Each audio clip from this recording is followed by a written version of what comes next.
We hosted game night every other Friday. Same group, same house, same routine. Nothing fancy, just a few friends, drinks, charcuterie boards, and overly competitive trivia games that always devolved into inside jokes and smug bickering. This night started no differently. Drinks were poured, music low, laughter steady. It was comfort disguised as chaos, just the way Lauren liked it. Lauren, my wife of 7 years. Confident, sharp, always the center of any room without trying. I admired that about her. I used to admire a lot of things. The guest list was usual. Marcus and Dana, married, loud, affectionate to the point of nausea. Sean, the introvert-turned-alcoholic stand-up comic. Katie, the divorced lawyer with a quick tongue. And finally, Drew. Drew was newer. Joined the group 3 months ago through Sean, who'd said he was an old coworker. Drew was easygoing, charming, fast with jokes. A little too slick, but I gave him the benefit of the doubt. Everyone did. Lauren especially. He showed up that night wearing the same smug half-smile he always had. The guy looked like someone who knew secrets you didn't. We settled into the game, Taboo. Fast-paced, team-based. The kind of game where words matter and slip-ups cost you. I was paired with Dana. Lauren was with Drew. Of course.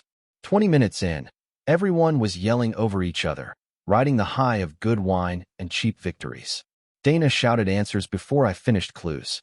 Marcus kept track of points like it was life or death. Lauren was on fire, laughing, animated, electric, but only when Drew was guessing. Then it happened. Lauren was mid-turn, flipping through cards, timing ticking down. Drew was shouting guesses, wrong ones, fast ones. She stopped, laughed, and yelled over the chaos. No, baby, not that. Think broader. Everything froze, like a scene cut from a different movie, inserted by mistake. The word hung there, suspended. Baby. Not babe. Not dude. Not man. Baby. Soft. Familiar. Intimate. Every head turned toward her. Then toward Drew. He didn't look surprised. He smirked.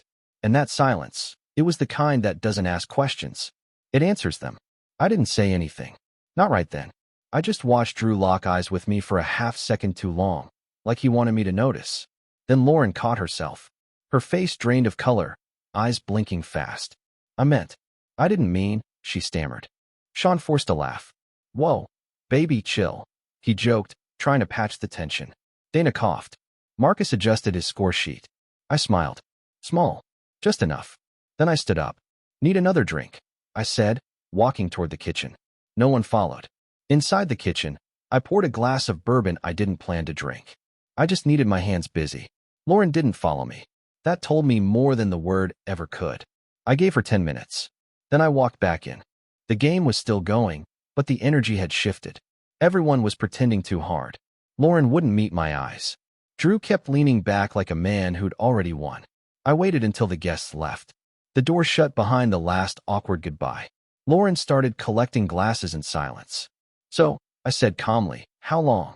She flinched like I'd thrown something. What? Don't insult me. How long has it been going on? She looked at the floor, then back at me. It's not what you think. No? Because I think you called another man baby in my living room, in front of our friends. And he smiled like it wasn't the first time. She dropped the glass in her hand. It hit the carpet and rolled without breaking. I didn't mean to say that, she whispered. It just slipped. I stepped closer. You don't call someone that by accident, Lauren. You slip when you're used to saying it. She sat down. Quiet. Broken, but not apologetic. It started once, she said. Months ago, after your dad got sick. I was lonely. You were somewhere else. I was flying back and forth between states to manage hospice care. I snapped. Not on vacation. I know, she said. I know. That's what makes it worse. She started to cry. I didn't move. What do you want me to say? She asked. That I regret it? That it didn't mean anything? I shrugged. I want the truth. Not damage control. She wiped her eyes. It wasn't just physical. That stung. But I nodded. I appreciated the honesty, even if it gutted me. So what now? She asked. Now, I said, voice steady. Now we play a different game.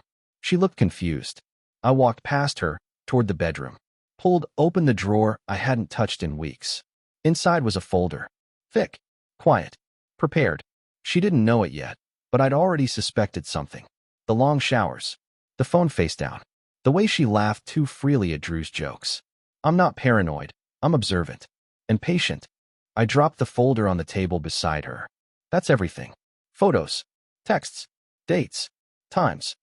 She didn't touch it. You already knew? She whispered. I nodded once. I was waiting, I said. For confirmation. She exhaled like a balloon losing air. I was going to tell you, she said. No. You were going to hide it.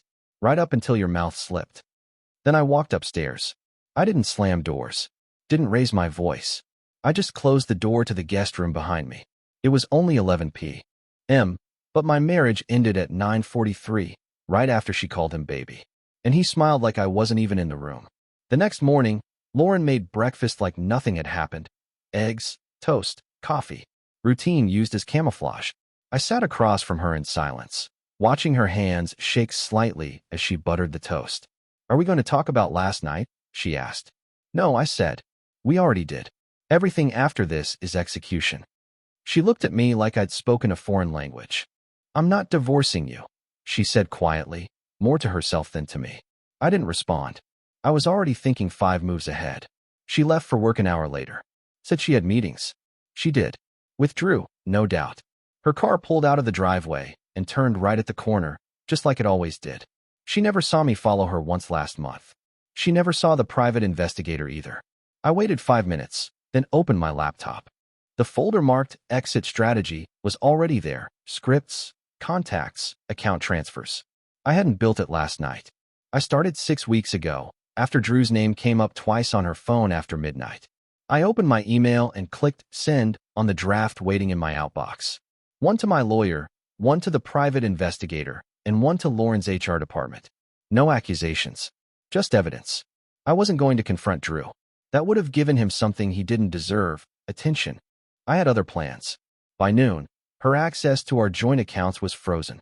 By 1, my lawyer confirmed the prenup was still airtight. She'd refused to amend it years ago because she trusted me. A romantic gesture. Also a dumb one. I met with the realtor at 3. I was selling the house. Not immediately, but soon.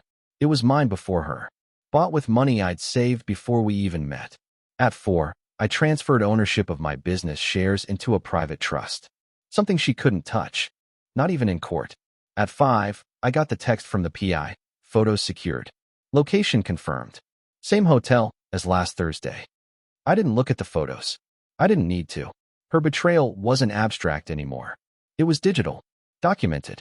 Categorized by date and time. She walked in at 6:18 p.m. I was sitting on the couch. Calm. Remote in hand. Hey, she said, tentative. I looked at her. Said nothing. She sat down, tried to touch my leg. I moved it slightly. I thought we could talk, she said. I did all the talking this morning, I replied. She inhaled like she was preparing for a speech. I'm sorry. I panicked. Drew didn't mean anything. It was just a stupid phase. It's over. Good, I said. Then there's no reason for him to be at the Mason Inn at 3:40 this afternoon. Her face drained again. Pale, like a photograph losing color. You followed me. I shook my head. No, I hired someone better. She looked like she wanted to scream, but didn't know which direction to aim it.